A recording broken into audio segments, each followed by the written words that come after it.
welcome to WSI's Digital Insider podcast series, where in each episode we'll be interviewing a marketing expert and top influencer in the digital marketing space to help all of you stay up to date on the latest trends and tactics.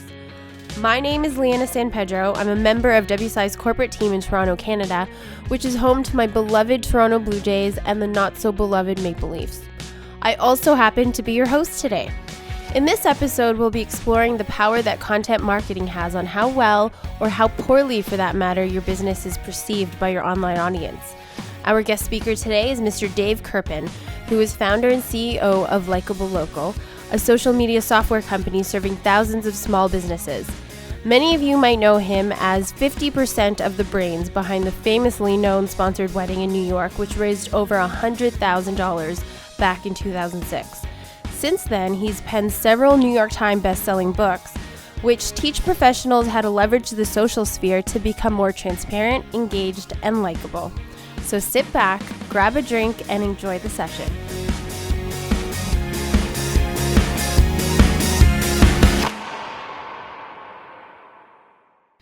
Dave, thank you for joining us today. Thanks so much for having me. I'm super psyched. So let's start off by talking a little bit about content. In the last several years, we've seen companies from all industries, beef up their own content creation in an effort to better engage with their audience. But many businesses, unfortunately, are still somewhat hesitant to share other people's content. So why, or is it important for small and medium-sized businesses to curate and share industry content in addition to their own? It's super important. You have to think about it from the consumer's point of view. So what I often say is take off your marketing cap, take off your business cap, and put on your consumer cap, and think about the content that you like to consume as a consumer. You like to consume a wide variety of content. You don't want to just consume content from one business and one point of view. So if you then put your business cap back on, it's really important to share not only, what's going on with your business, but industry content, other people's content, inspirational content that's going to be liked, clicked, and shared. That's the kind of content that you want to share, regardless of whether it comes from you or anyone else. Now, on the same topic of likes, there are a lot of marketing professionals who might not particularly care for generating likes on social media and think they're actually a superficial metric, which I personally don't agree with. But what do you think about that? And do you think there's anything to gain from generating a high number of likes or shares for that matter? Sure. So let's be clear. Likes can be superficial and they can be meaningful. We had a client come to us a few years ago, a major jewelry client. They came to us with 11,000 likes. And they said, we're happy about these 11,000 likes, but if we feel like nothing's happening with them, can you help us? Well, we took a look sort of behind the curtain, if you will. We took a look at all the demographic information about those 11,000 likes. Now, this is an American jewelry company.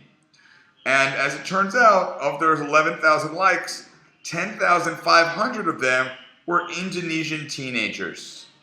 Yes, it's true. So for that client, in this case, those 11,000 likes were in fact quite superficial. Totally meaningless.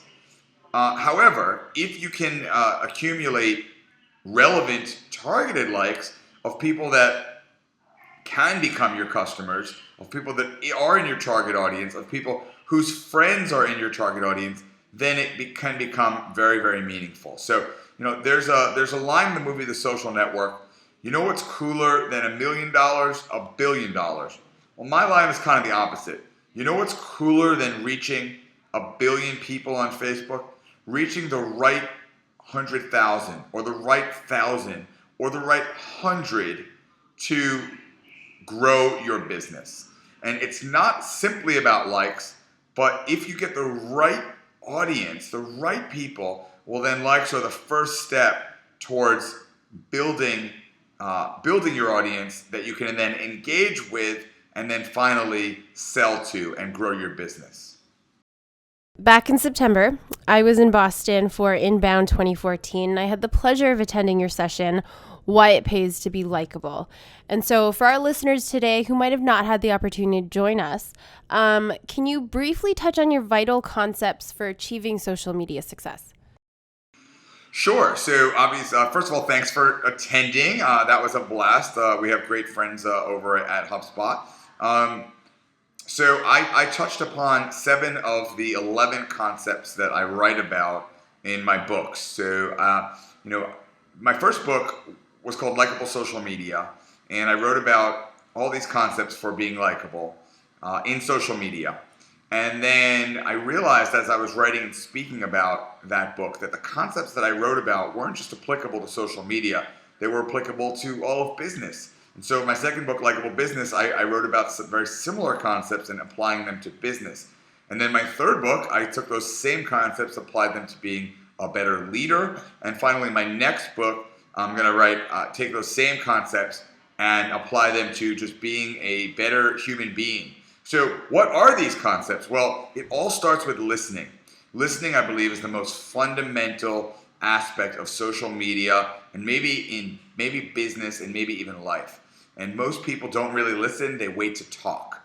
If you can be the kind of person and kind of business that actually listens to customers, that actually listens to prospects, that uses social media to listen and pay attention, that's actually way more important than any other use of social media. The next concept is storytelling. Storytelling has always been the most powerful way to do marketing, the most powerful way to get your ideas out there. But it used to be to tell stories, you'd have to take out a 30-second television commercial or a 30-second radio spot or a billboard or a 5-color glossy brochure or a trade show. And now you can tell stories with social media in a tweet or in a video created from your iPhone or in a blog post. Storytelling has gotten much, much easier than ever before. And if your story doesn't resonate, the cool thing about social media is, unlike years ago when you might spend lots and lots of time and money on a TV commercial or radio commercial, today if your story doesn't resonate in social media, create another story.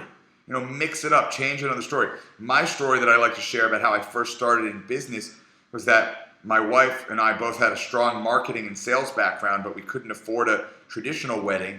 But we wanted a big wedding, so we ended up partnering with a minor league baseball team, the Brooklyn Cyclones, and created a sponsored wedding and sold sponsorships to a baseball game and got married at the end of the game. And 1-800-Flowers sponsored our flowers, and Smirnoff sponsored our alcohol, and David's Bridal sponsored our bridesmaids gowns, and Entenmann sponsored our desserts. We ended up raising $100,000 for an awesome wedding and $20,000 for charity, and the event was so great that we were featured all over the news, ABC, CNBC, New York Times, and thousands of blogs. And our wedding vendor said, "This was awesome. What are you guys going to do next?"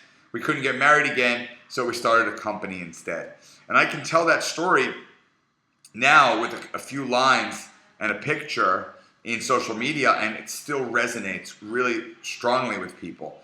Like I said, the best part is if it doesn't resonate, you can just mix up. So we've got listening, storytelling. I guess I'll touch on a couple more quick concepts.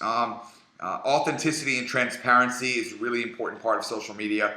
It's important to use social media to bring your business to life, to bring some personality to it, to inject authenticity and transparency into what you're doing. So at Likeable, we have a product that creates thousands and thousands of post ideas, gives you great examples for content, but we still recommend to our clients to take our content and personalize it, make it your own, make it authentic.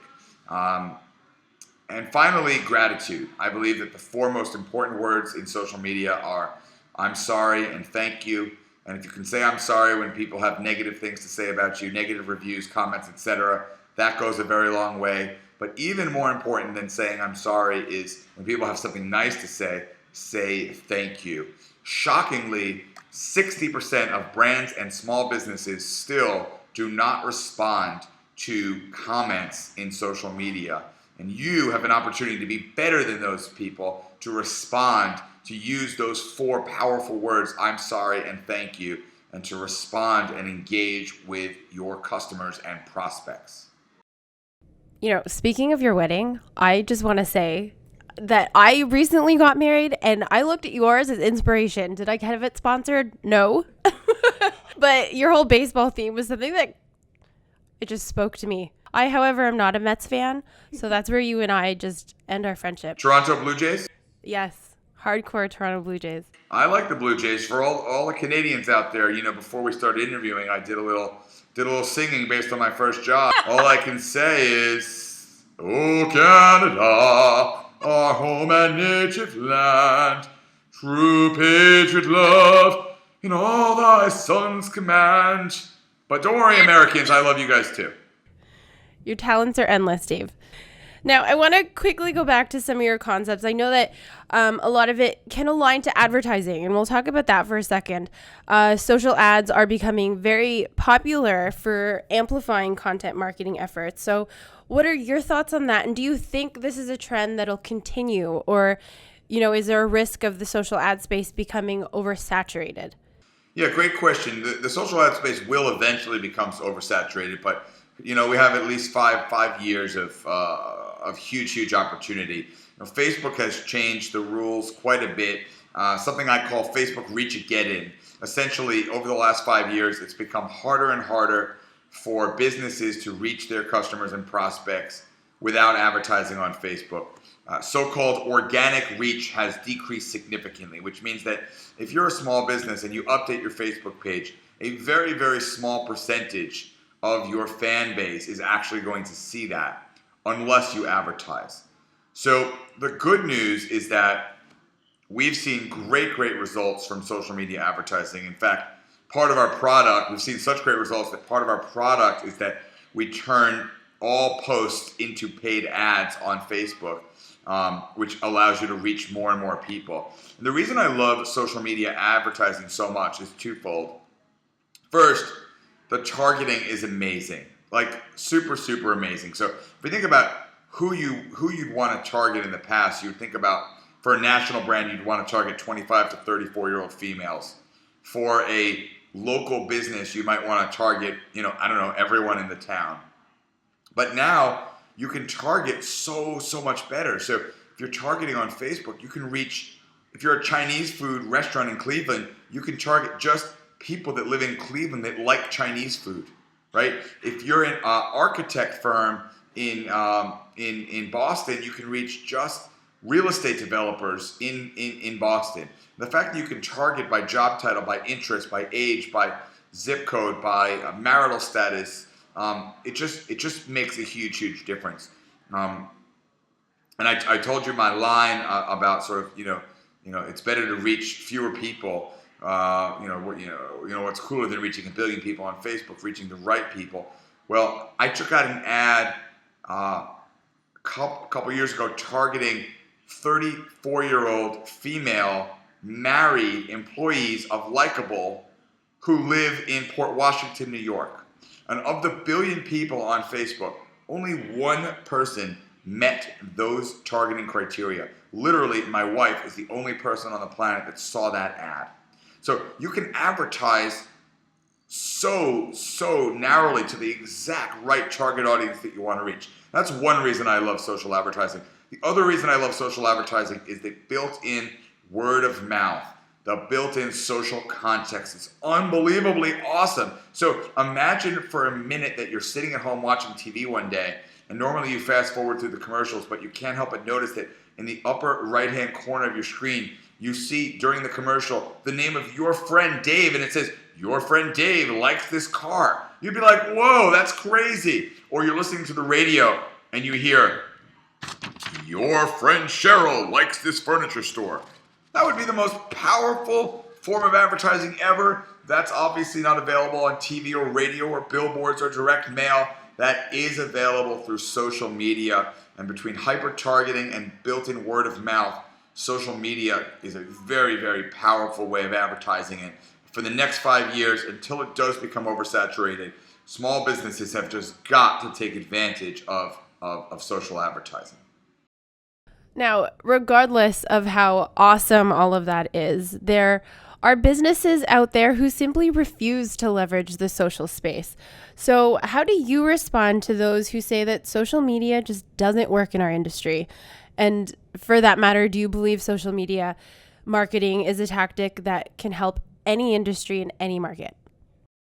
Yeah, I really do. I mean, if nothing else, just listening is a super valuable part of social media. So I would say that every business out there can benefit from social media. There are some businesses that benefit more from listening than from the talking part of social media. And those businesses, in a nutshell, not to be mean, but those businesses are like bad, evil businesses. So if you're like a cigarette company or like a business that some people might not want to talk to, then you probably don't want to jump into talking in social media. But even if you're a business that consumers don't like, then you still can leverage so much learning and data and opportunity by listening to what your audience is saying out there. And for pretty much everyone else, especially in the B2B space now with the growth of LinkedIn, just about every business out there really can benefit from social media, both listening and the talking part. Before we have to say goodbye, I just want to say clearly you are very passionate about this field. So are there any final thoughts you want to share with any of our listeners? Well, first of all, I don't want to say goodbye. Don't say goodbye. Let's not say goodbye. No, I mean, I could talk for hours. Let me say two things. First, I'm super a big fan of the folks at WSI, our friends at WSI, and any small business out there can benefit significantly from talking to your WSI rep about Likeable and social media in general. And then second, responsiveness is one of my personal core values. And one trait that I talked about that I didn't talk about that I really believe in is giving away free value. So I'm really committed to giving away lots and lots of great content to help my followers learn. And if anyone has any questions for me today, tomorrow, literally for the rest of your lives, you can tweet me at Dave Kerpen. Or if you really want to go old school, you can email me, dave@likeable.com. I get over 1,000 questions a week, and I respond to each and every one. So please feel free to reach out through social media or email, and I'm thrilled to answer your questions. Wonderful. Sadly, Dave, that is all the time we have for today. No!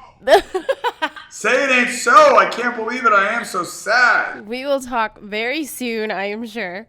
On behalf of everyone else listening, I want to thank you for sharing your insights and teaching all of us how to become just a little bit more likable. Well, it's my pleasure. It's been great chatting with you, and here's to a more likable world.